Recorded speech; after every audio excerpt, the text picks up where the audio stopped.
Hi guys, in case you don't know me from my previous videos, I'm Sophia and I'm going to read you a book every day of the coronavirus lockdown. Today I'm going to read The Lighthouse Keeper's Picnic, another one by Ronda and David Armitage, who have really kindly let me read this book as well.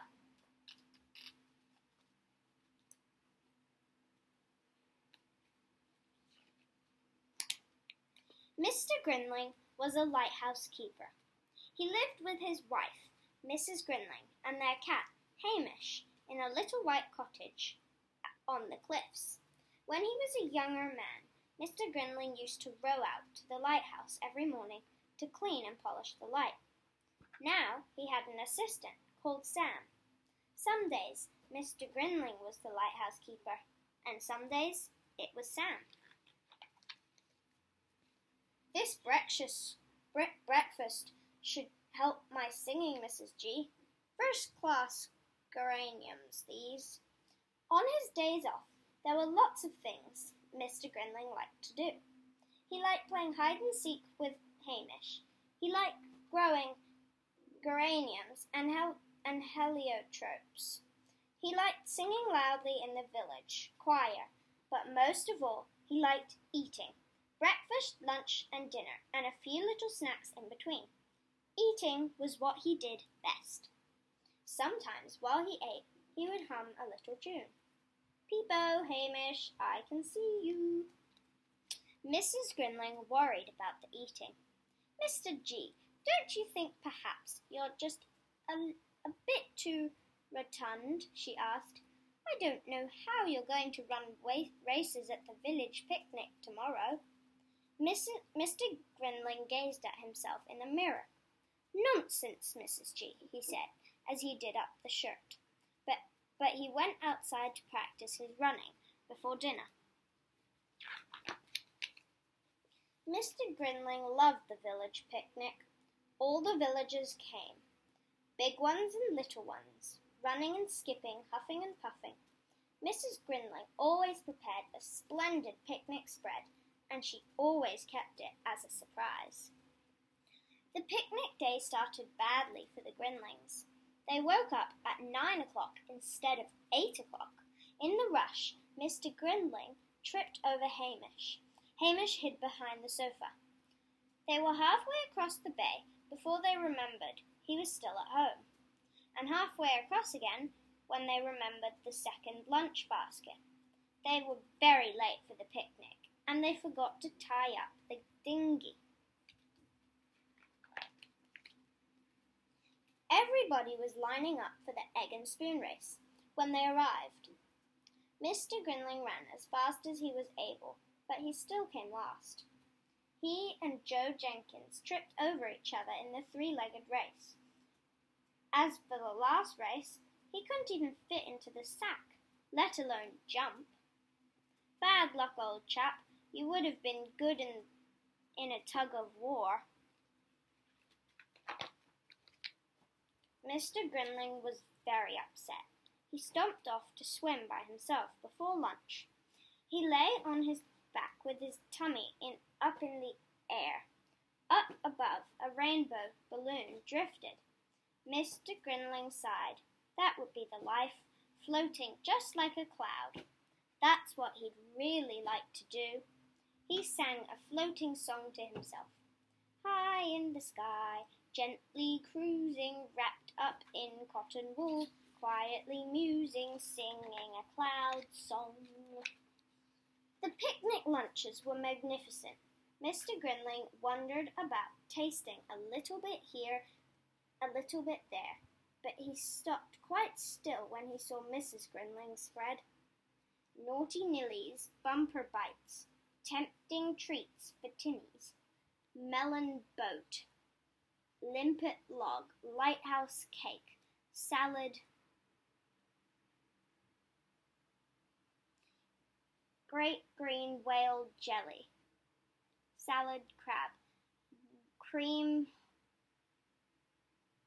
whirls, scallops, sausages, seafood, starfish sandwiches. food, she had called it, and it was beautiful. Mr. Grinling ate a piece of everything. Delicious and delectable, he announced, with his mouth full of green whale jelly. The best cook here today, Mrs. G, possibly the best cook in the whole wide world. Once the picnic was eaten, everyone was too full to run or jump any more. Most of the villagers packed up their baskets and went happily home. Mr. and Mrs. Grinling felt like a rest. They lay in the sun with their heads under their hats and quietly snored. Yummy cake, Fred! Old fat cat eats well, Bert. Try these naughty nibbles, lads. They're scrummy. Hey, buzz off, Bert. This is mine. Don't you fat cat me. Gosh, old fat cat can move. Drat that cat. He's spoilt our lunch. When they awoke, the sun was beginning to fade. The tide was coming in and the dinghy had floated away. Well, that's that. Said Mrs. Grinling.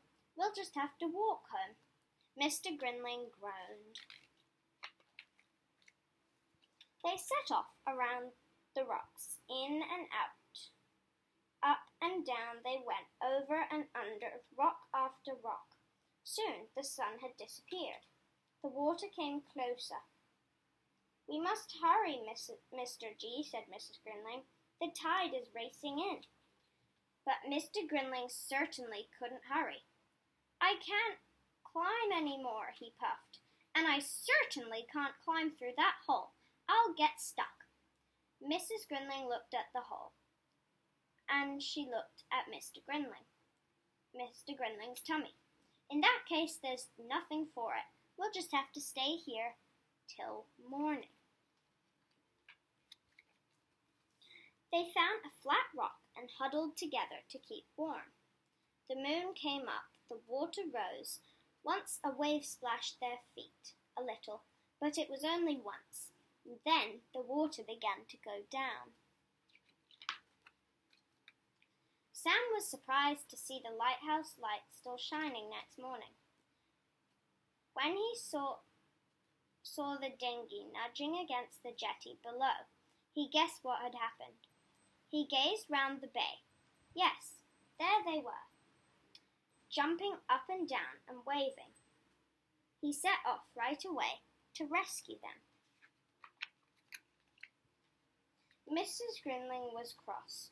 Mr. Grinling didn't think that he'd ever seen her quite so cross. Mr. Grinling, she glared, that was the coldest and most frightening night I have ever had, and all because you're so fat. Mr. Grinling sighed. You're quite right, Mrs. G. I am too fat. What shall I do? Well, said Mrs. Grinling, the cakes will have to go, and the chocolates, the crisps, and the sweets. Mr. Grinling was horrified. All his favourite foods. He worked very hard at getting thinner. He ran up and down the path from the little white cottage to the dinghy. He cycled like the wind into the village and home again. Some nights he was so tired that he fell asleep in his dinner. But he did miss the little snacks. Just one more chocolate biscuit, Mrs. G, he pleaded. No, Mr. G, she said firmly, not even half of one. Sam didn't like it when Mr. Grinling was unhappy. I'll get you a little something, he whispered. Mrs. Grinling need never know. Mr. Grinling carefully hid the snacks very carefully. He ate only one thing each day. But when Mrs. Grinling told him to climb on the scales, he was as heavy as ever. I don't understand, said Mrs. Grinling. You've been so good. No chocolates or biscuits. Mr. Grinling gazed at the ceiling. For the next few days, Mrs. Grinling watched Mr. Grinling very closely. She spied from behind the door when he crept into the living room. Got you, Mr. Grinling, she pounced as his hand reached into the vase. You should be ashamed of yourself. Mr. Grinling hung his head. "Promise me," said Mrs. Grinling. "No more snacks." Mr. Grinling sighed. "I promise, Mrs. G." Mr. Grinling went on trying to get thinner. One day he was out cycling with Hamish when he saw the rainbow balloon again. It was so close, he could hear the gentle roar. "I'd love to float like that," he thought, "as light as a feather. But then I'm not light." He looked at his round tummy. "I don't suppose I'll even fit in the basket," he said gloomily. He told Mrs. Grinling about the balloon that evening. "Not for you, Mr. G," she said. "They'd never get you off the ground." Mr. Grinling got a surprise in the village next day. He saw a large notice in a house window. He knocked at the door. "I don't suppose I'll be able to have a ride in your balloon?" he asked. The balloon lady gazed at him. Then slowly walked round him both ways. "Of course you can," she said, "and we could probably take Mrs. Grinling as well." Mr. Grinling smiled a great beaming smile.